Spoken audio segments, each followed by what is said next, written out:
उल्फत के मन में दीप जलाओ, तेरी नायत से बिगड़ी बनाओ। उल्फत के मन में दीप जलाओ। तो ये भी ये भी बात समझ लो कि इनायत होगी कैसे।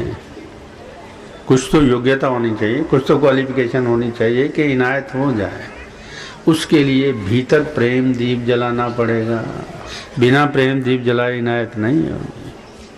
आप किसी को तभी कुछ देते हैं जब उससे आपका प्रेम हो, वरना सौदेबाजी करते हैं। किसी को देना बहुत मुश्किल बात है, पर जब प्रेम हो जाए तो कोई मुश्किल नहीं है। कहते ले जा यार, तेरे को सब माफ, जो तुझे चाहिए ले जा। पर ये हुआ कैसे? उल्फत के मन में दीप जलाओ, तेरी नायत से बिगड़ी बनाओ।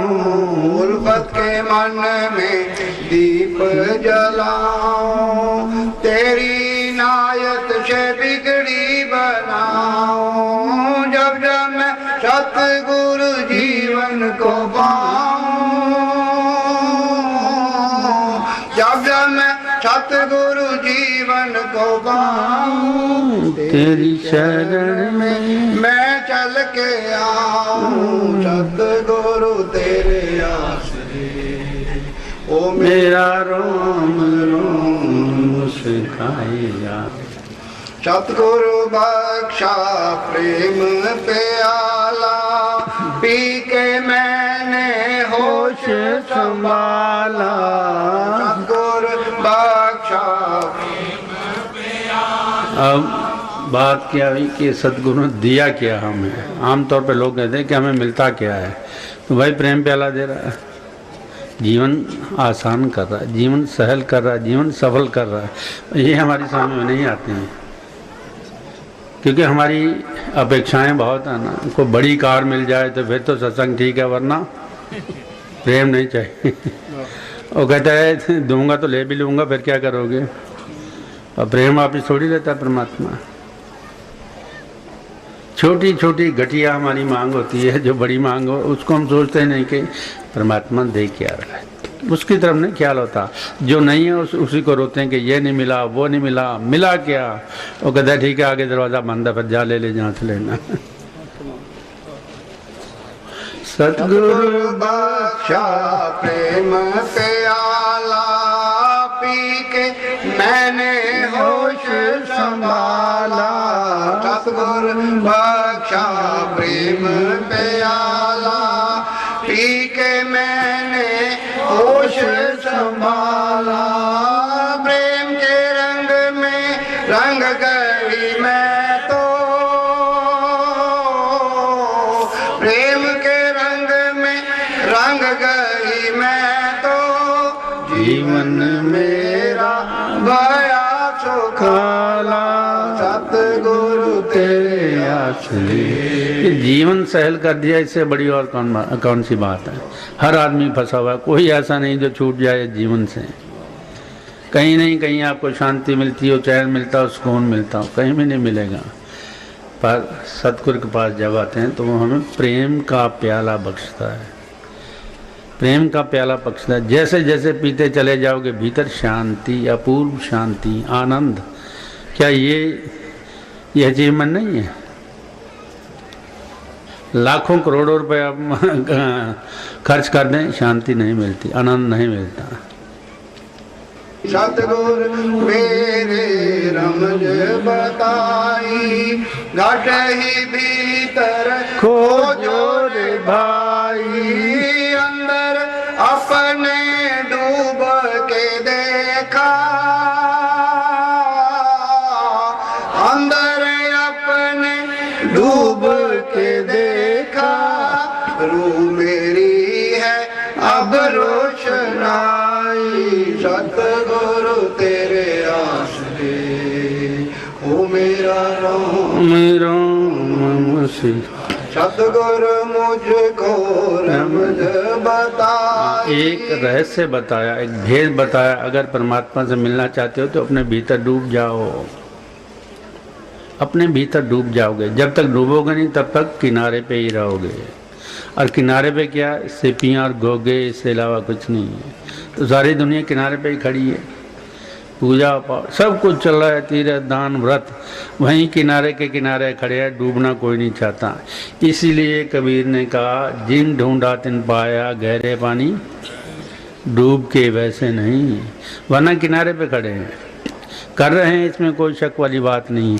पर कहाँ कर रहे हैं, किनारे पे खड़े हो, भीतर तो घुसे नहीं। शीतलता का तो पता नहीं चला, आनंद का तो पता नहीं चला। जब तक भीतर नहीं जाओगे, तय तक नहीं जाओगे, मोती कैसे निकालोगे? किनारे पे खड़े होके तो मोती नहीं मिल सकते हैं ना।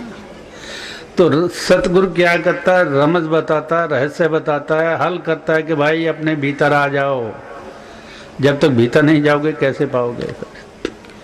क्योंकि जो भी बेशकीमती चीज़ होती है सेफ में रखी जाती है, अलमारियों में नहीं रखी जाती हो। तो दिल ये सेफ है परमात्मा का, जब तक यहाँ तक नहीं पहुँचोगे कैसे पाओगे? तो एक हमें तरीका मिला बाहर से अंदर जाने का। बाहर तो फिर ही रहे हैं हम अपने अपने तरीके से, जो कुछ कर रहे हैं मुबारक हो आपको, पर ये कि भीतर जाने का तरीका मिला कि भाई किनारे पे खड़े रहोगे तो लहरें ही देख पाओगे, इससे ज़्यादा कुछ नहीं होगा। कि भीतर डूबो, जैसे भीतर डूबो तो पता चला कि एक ही है, दूसरा नहीं है। एक जो सर्वव्यापक, एक जो सर्वव्यापक, अंदर अपने डूब के देखा, रूह मेरी है अब रोशनाई, सतगुरु तेरे आश्रय। तो आप ये भी कहते हैं जी हमने अंदर देखा था, अंदर अंधेरा था, अंधेरा ही मिलेगा। अंदर जब जाओगे तो यही शिकायत करोगे जी अंदर तो अंधेरा है, अब क्या करें बताओ।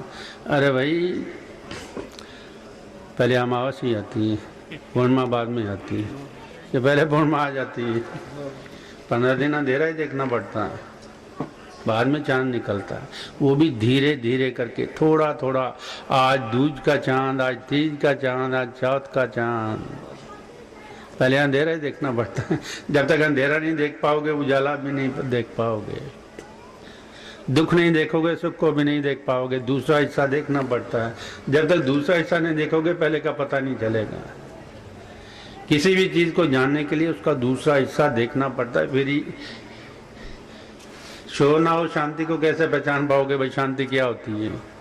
तो उसके लिए पहले शोर को जानना जरूरी है। शोर जानोगे शांति का पता लगेगा, मौन का पता लगेगा। शोर नहीं जानते तो शांति और मौन भी नहीं जान पाओगे। बिल्कुल हम कहते हैं ना, ध्यान लगाते हैं जी, अंदर मन बोलता है, अरे वो बता रहा है, शोर करके आपको बता रहा है आगे चलो।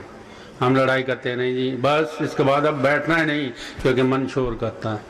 अरे वो बता रहा है, तुम्हें रास्ता दे रहा है कि मैं सिर्फ शोर ही हूँ, आगे चलो, इससे आगे। हम वहीं छोड़ के भाग जाते हैं कि नहीं कुछ नहीं हो सकता, क्योंकि भीतर शोर ही है, शोर ही है।